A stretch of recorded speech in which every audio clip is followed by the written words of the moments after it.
Welcome to another video, guys. Today's video is gonna be pretty weird, because we're gonna talk about Hearthstone conspiracy theories. We've all noticed some unusual patterns and some downright crazy low RNG outcomes. To have the feeling that the game is not as random at times as one might think. So grab your tinfoil hats and let's get into it. Drop a like if you enjoyed the video and subscribe if you're new. Okay, so the first conspiracy theory is that the matchmaking changes depending on the deck you play. We've all been in the situation where we play a deck and we get nothing but its counters for several games in a row. But as soon as we switch the deck to the counter of the deck we kept seeing, we stop seeing it at all, but instead start seeing the new counter to the new deck we play. Sure, people might tell you that you're one step behind the meta and you need to be thinking 2 steps ahead, but sometimes it's just too obvious. Right now is a great example where you start playing your favorite deck and you start seeing nothing but demon hunters that counter you. But as soon as you switch over to warriors so you destroy them, you start realizing that priest is a class, cause that's what you're seeing now. A possible way for you to really counter the meta like that would be if you played a deck that doesn't counter the deck you keep seeing, but the deck that counters the counter of the deck you keep seeing. So you try and catch the people off guard that try to counter the meta. That's exactly what they want you to believe, man.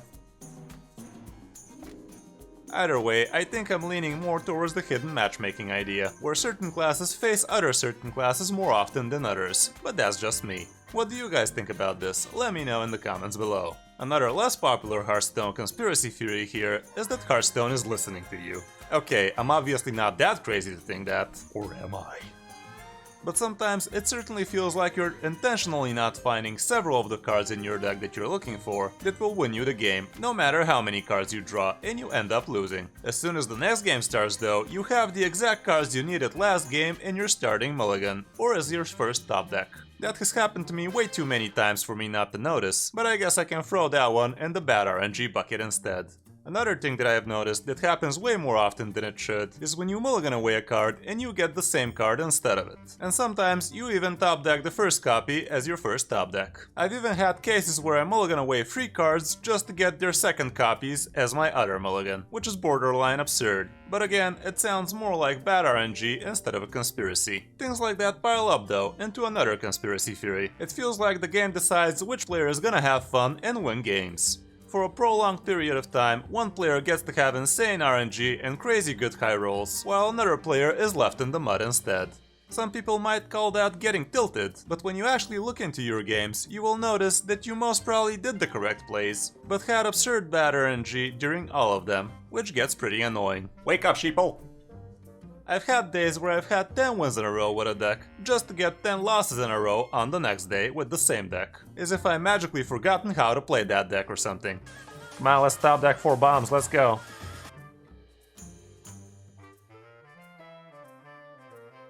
See you, Dragon Boy. You lived a full life.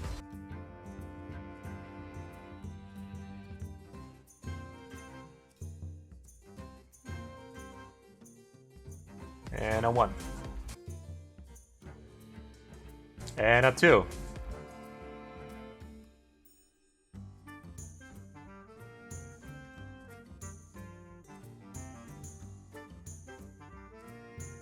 Fuck!